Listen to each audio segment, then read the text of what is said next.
First Alert 6 starts with breaking news.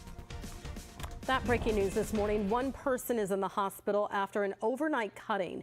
It happened near 79th and Newport Avenue just after midnight. Our photographers spoke with police on scene, and they say officers also went to a home several blocks away for a related call. So far, there's no word on any suspects. Stay with First Alert 6 on air and online as we work to learn more information. It's good to have you with us early on this Monday morning for our First Alert 6 streaming. I'm Erin Hartley. I'm Cerise Cole. Again, thanks for joining us on this President's Day. It's a beautiful day. Many people have the day off, thank goodness, because we're talking record warmth, not just today, but tomorrow too, like back to back. Yeah, and I was just thinking about that too. Everybody off, classes out. I had a couple people comment on Facebook, the zoo is going to be packed today. The zoo's going to be a zoo. Plan accordingly. Drove by yesterday. The parking lots were full on a Sunday. Imagine a day off with kids trying to figure out what to do. So keep that in mind. 69 degrees is in the forecast today. 67 is the record. Tomorrow, I think we break the record by 2 degrees. And let me tell you what, I was tempted to make it 79 in the forecast for tomorrow. And that would get us within 1 degree of the all-time February record temperatures. So something to watch tomorrow. And we'll see how today plays out and adjust accordingly. But you got a beautiful sunrise here as we look from 144th Street to the east. Another record warm day today and tomorrow. But tomorrow we get wind and a few storms. I'll talk more about that in a little bit. Pattern change on the way by the end of the week where some rain and snow in place. So you can see it's a busier week. We got records, we got, some storms to watch for. Nothing that's going to be strong to severe, but maybe some snow to round out the week as well. A lot of 40s on the map, 39 officially in Omaha at the airport, where it's 46 in Council Bluffs. So these calm, still mornings, that the temperature can fall off a little bit more in some spots, and that's exactly what we have happening. A lot of 30s and 40s. So from here, we'll warm up quickly. Just some high clouds rolling through. You can see sunlight getting through those, no problem. By noon, we're already up in the 60s, and we're looking at 60s all afternoon, topping out about 70 degrees. Probably 69 officially, but there could be some 70s, car thermometers, bank thermometers. Again, those don't count officially, but it could be great in your backyard with a little bit of more warmth. By 7 o'clock, high clouds moving through the area, and they'll fill up overnight tonight, heading towards tomorrow morning, where we're likely going to see temperatures start off a little bit warmer yet in the 40s. And then from here, we'll warm up even more to that 77 degree afternoon high with a 40% chance of some thunderstorms. I'm watching after about 5 o'clock, 5 to, let's say, 8 p.m., a little 3-hour window where a couple of rumbles of thunder, maybe a downpour if you're lucky. You can get a little bit of water out of this. And 77 for the high, plus it will be windy. South wind gusts near 30 miles per hour. We've had a lot of warmth. We haven't had a lot of wind to talk about with this, and that could increase the fire danger for tomorrow. So keep that in mind, especially late afternoon with those gusts up near 40 miles per hour before any rain is able to move through. 77 on Tuesday, and then even when we cool down, 66 degrees. Give me a 3-day forecast where the coldest number is 66 in February. Everybody's going to take that 11 times out of 10. Yeah. All right. We are enjoying the good for now. However, is there any chances for precipitation or snow potential? Yeah, it does look like by the end of the week we finally have something that looks a little bit more like winter. So let me show you what that looks like. Model showing a stripe of snow trying to fall. This would be Thursday night into early Friday. And you can see track across our northern counties right along the Nebraska, South Dakota, Iowa, Minnesota border. But that's just one model. Different one has pretty much the same track, but a little bit more snow to go with it. So that's what we need to figure out. The amount's a little heavier on this one, but at least we got the track pretty much figured out. Hopefully it stays consistent. North of I-80 has the much better chance of getting some snow out of this on Tuesday. So bump the chances up a little bit, and we'll see how that trends over the next couple of days. You see 48, and you're thinking, Rusty, you're nuts. How's it going to snow? That's Thursday night. When the sun sets, temperature drops off, and you get cold enough to snow with 30 or 48 for the high there. 38 early on, 38 for the high on Friday with some snow early, and then up near 40 Saturday and Sunday before we warm up a little bit more next week as well. So a little more winter-like stuff, but you see the highs by the weekend. You think, oh, that's cold. I don't like that. That's where we should be. That's normal. We've been anything but normal this winter, right? No kidding. All right, we know a lot of people have President's Day off, so how is traffic looking? So far, no huge issues as of right now. I'm keeping an eye down by CHI and the ballpark. A steady stream of traffic there. I know they're having that beam ceremony today. Oh, yeah. I swear, didn't the story say 11 o'clock? We did, but was there a pre-thing? I don't know. There's something going on I don't know about. But I mean, it's traffic streaming in here. This is lot B. That's parking lot D. And the reason I was initially showing this is because there's a water main break right here at 10th and Fahey. And you can see there are some cones with lane restrictions right there. So that's impacting the traffic trying to turn into the parking lot of lot B anyway as it fills up. So we got water main repairs there. And then some lane restrictions. With Jared just came into the station here, and he said these are not active yet. So 17th between Farnham and Harney, and then between Harney and Howard as well, and 18th south of Harney. All these are still open. So it might be something that does maybe after the morning commute, they get it going about 9 o'clock. You can still get through Harney, but that's the next set of closures with the streetcar. There's another water main break, Pacific, on westbound Pacific as you approach 84th Street. The east side, or just east of that intersection there, the westbound lanes are down to 1 lane. And there was a crash that came in 110th and I a little bit ago. It doesn't look like it's causing any huge problems, but there's L Street for reference. So watch north of there, but otherwise traffic flowing pretty good. A lot of major school districts, the OPS, the Bellevue, the Council Bluffs, Papillion, just to name a few, they're off today for either President's Day or just like a teacher work day. So I imagine traffic's going to be pretty light here for the morning. Which is good. Yeah, that's we okay. could use that. Get where you're going if you need to. That's good to know. All right, Rusty, thank you. Back to news now. A tragic update to a story we have been following now for weeks. Autopsy results confirming remains found in Saunders County earlier this month belonged to Hannah Neville and her husband Roberto Tanner. Investigators believe the Stromsburg, Nebraska couple were murdered. Police arresting Tanner's half-brother Sterling James as well as his wife Sadie Titus. James is charged with 2 counts of murder and the murder of an unborn child. Titus is charged as an accessory. Now, after that couple was arrested, police took 4 more people into custody in connection to this homicide. All 4 are accused of accessory to murder and tampering with evidence. Well, a Council Bluffs man is in custody in connection to a weekend shooting that left 2 people hurt. Officers were called to 33rd Street and 6th Avenue. CB police say they found 2 men who had been shot. Both went to the hospital. Their injuries are not believed to be life-threatening. Officers quickly found the suspect, 22-year-old Eder Morales Solario. He is now in the Pottawatomie County Jail on 2 counts of attempted murder. A fire forced 5 people from a crowded home. Omaha firefighters responded to this scene at 49th and Harrison. Everyone inside got outside safely. OFD told us hoarder conditions made fighting those flames difficult. Much of the first floor and attic space was heavily damaged. A dog was rescued from inside the house as well. No word on what started the fire. Damage is estimated at more than $120,000. Well, a first alert from the Omaha Police Officers Association this morning. They say our community and your family are potentially at risk. Yeah, the reason? Police staffing is reaching a dangerous low. Deputy Chief Scott Gray says OPD's 11 recruits have made their bids for shifts. The issue is they won't finish training until April 4th.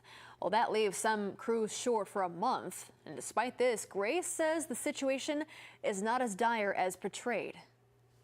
To not be worried about it. We're going to have adequate coverage in all areas of the city. There's no real decrease in the number of officers assigned to crews across Omaha. Last month, Mayor John Ewing said one of his goals as mayor is to deal with the police shortage. We have his plan from the budget proposal, as well as much more information on OPD's application process up on our website at firstalert6.com.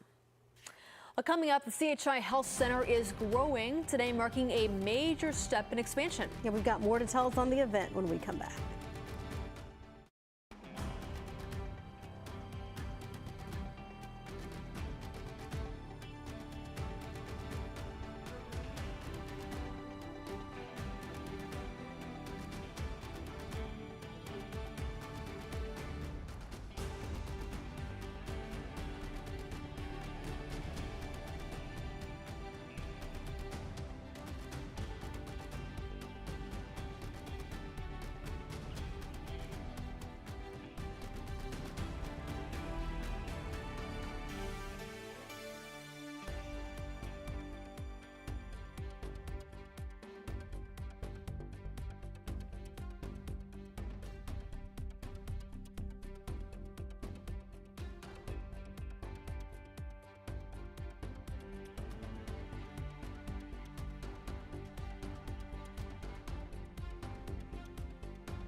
Welcome back on this Monday morning. Taking a live look outside. The time now 7:14, overlooking the Midtown and the downtown Omaha skyline.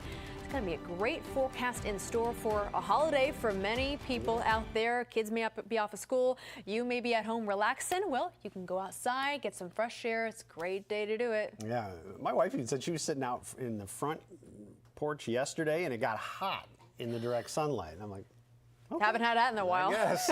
We're going to have more of that on the way the next couple of days if that was the case. We got upper 60s on the way for today. Record high by 2 degrees. Upper 70s tomorrow with a record high. Both the records, by the way, 2017.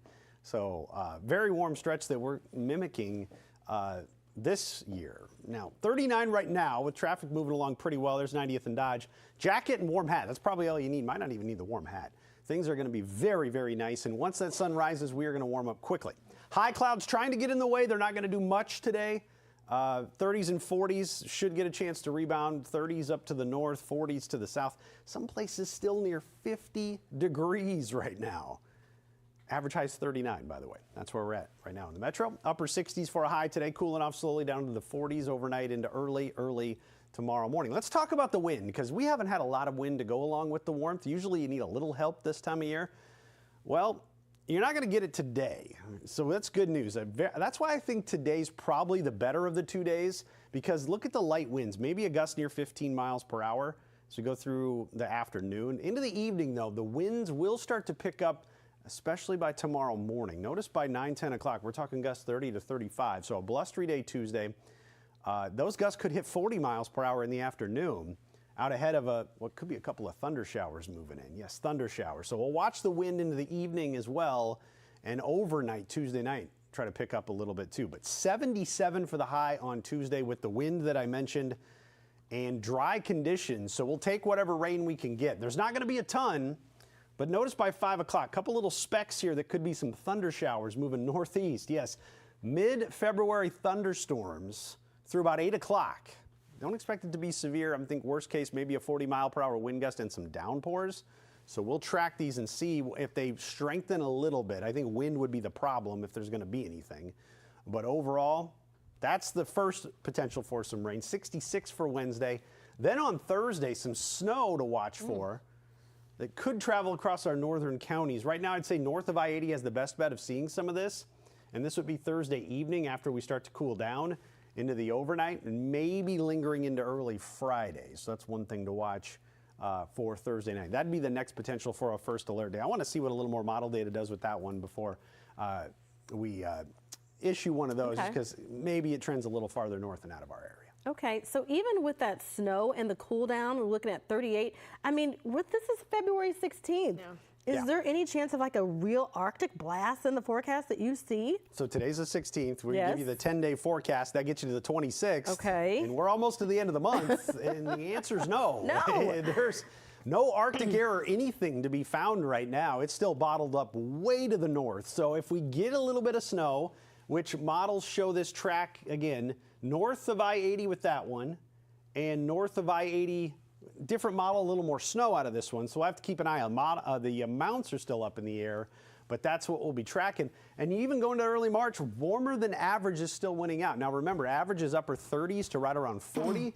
So even if it's not 60s or 70s, we could be talking a lot of 40s and 50s for a little while in the longer range. So no big cold blast to be found. February is playing out very, very mild and very, very dry as of now. We'll see if we flip the script for March at all. I'm very concerned about March. Yeah, a little worried, huh? A little bit. In recent years, March tends to be the one where we get a big snowstorm, and it just tends to be colder. Last year, we made up a lot of our snow deficit in March. We did get a couple of snows. The end of March storm is what I remember. The good thing about March snow, it doesn't last that long. That's true. Usually we warm back up and it melts off fast. Okay. So there you go. All right. Let's see. Thank you. Nebraska Representative Mike Flood has officially launched his bid for re-election. He is the lone Republican currently running for the 1st congressional district spot. 2 Democrats have thrown their names into the ring, Chris Backemeyer and Eric Moyer. Incumbents have until tomorrow to file for this year's primary. The deadline is March 2nd for everybody else. A traffic first alert if your commute takes you near the Douglas County Courthouse. And more closures on the way related to the utility work for the incoming streetcar starting today. 18th Street south of Harney, along with 17th north and south of Harney, will close. The Omaha Streetcar Authority says this is the first of 4 street closures scheduled in this area for the next 3 months. Well, happening today, a milestone in the expansion project for the CHI Health Center.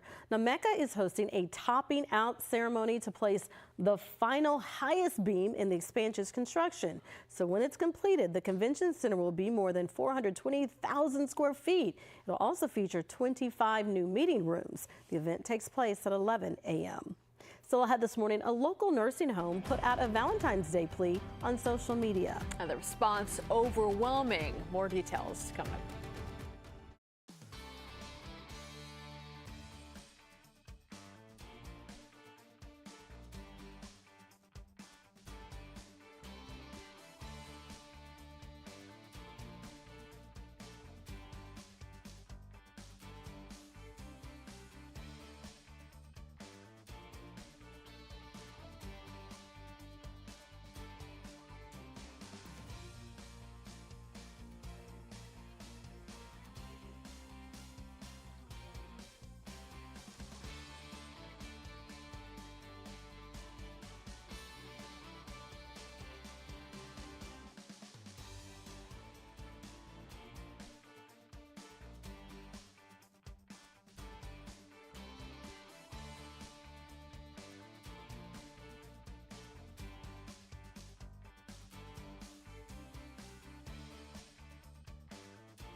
Welcome back. New this morning, a Virginia man has a new lease on life. For years, Brian Walls was waiting for a liver transplant. He was diagnosed with NASH. It's a form of liver disease. After getting sick in December, he was in desperate need of just a miracle. Yeah. Doctors found his perfect match to be his 25-year-old granddaughter. Oh. It was just an instant change in my life, and God's blessed me and with the family that has looked after me. Well, as Brian recovers, he encourages everybody to see if they can be a living donor. I love that so much. That's sweet. Well, the Council Bluffs Nursing Home recently put out a call on social media for people to send their residents Valentine's Day cards. Well, they expected to receive maybe a couple dozen or so. Yeah. Instead, you guys, they got hundreds. Wow. The cards have come from all over the country, too. Louisiana, Colorado, even Texas. It's been really emotional for the past week and a half. Every time the mailman comes, we have hordes of Valentines. Lots of people have dropped them off. I think seniors a lot of times feel like they're left out or forgotten, but this just shows them that they're not, that people are still out there and care for them. George says the kindness has lifted her staff's spirits as well as the residents. I like the colors too, the pinks and the purples and the reds. It just makes you feel so good. I remember during COVID, all my cousins sent they flooded my mom with cards. It was the best ever. It just makes you feel good. Yeah. I mean, an annual event. We got a really nice Valentine from one of our TMPs who is in the back right now, who gave me a Valentine. I haven't received like a little Valentine, like one you buy from the store like that. That was very maybe sweet. In years. Yeah, I got one too, and you're like, oh my That like kind of made my day. Yeah. My daughter was filling out all hers, and she got Wicked ones. She's big into Wicked. So it was alphabet. She's like, okay, I want to give this one to him. Yeah. I know. And what candy? You give the big ones to your friends. Exactly. She had a great time with it. It's kind of cool to see her eyes kind of light up and stuff like that. Yeah. Did you guys have good Valentine's Days at your house? Good day. Yeah, we just picked like a local bakery and bought some goodies, you know, support a little local, have some sweet treats, got some cake, and my daughter got to lick the frosting off a couple of cupcakes. Day made. Everyone was a winner. I get so many, I call them naked cupcakes. She just scrape the frosting off and go, here you go, Dad. That's what I get. 50 grams of sugar. I came home to roses and Godiva chocolates, and I cannot stay away from the Godiva chocolates. You need a place to get rid of them. I should, but I want them. Isn't that terrible? You had a good dinner. Nice, great dinner, great service. So I was very happy about that. Yeah, hope everybody had good Valentine's Day as well. All right, we're going to get ready for our update in the Today Show. You can watch it here on streaming or over the air. Have a great start to your Monday.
Live from WOWT, First Alert 6 starts now. Good Monday morning, everybody. It is 7:26. I'm Cerise Cole. And I'm Erin Hartley. It's a holiday for many of you out there. Let's see how the roads are doing with Jarrett Lansford. Mostly doing pretty well. We do have a couple of things I need to first alert you to. There is one crash. This is on I Street right around 110th, so we're a little east of I-80. If you're making your way toward I-80, you want to watch for that area where there is a crash that's in place. Otherwise, some water main break repairs that are happening from over the weekend. If you're heading towards CHI, there's a volleyball tournament that's happening, and it's very busy traffic that's been in place in this area. But you have lane restrictions near 10th and Mike Fahey that are causing some issues for those who are driving in the area. You can see the cones that are there by some of the lots. Also one on Pacific that's in place you need to watch for early this morning around 84th. Rusty. Thanks, Jared. Temperatures warm enough that you don't have to worry about anything freezing up this morning around some of those water main breaks. We're at 30s and 40s right now, well above our average high for this time of year. Some high clouds moving through, not a big issue. Those will fizzle out over the course of the day. Wind gusts out of the south may get up near 15 to 20 miles per hour for a brief moment this morning, but overall the wind's going to be light compared to tomorrow. And I say that because I think today is probably the better of the 2 days that we have these record highs possible. Today we'll try to break the record by 2 degrees. Tomorrow we'll try to do the same as well. I think both forecasts lend to a very, very warm stretch of weather. And you can see across much of the area, we're looking at 66 to about 69 degrees over much of the metro. It is going to be an incredibly warm one. Tomorrow go to 77. The all-time February record is 80 degrees, by the way. Could have a couple of thunder showers after 5 o'clock tomorrow evening, too. So quite an April day we're having in February tomorrow. More closures on the way related to utility work for the incoming streetcar. Starting today, 18th Street south of Harney along the 17th Street north and south of Harney will be closed. All right, it's 7:28. We're back with another update for you in about 25 minutes. We'll see you then.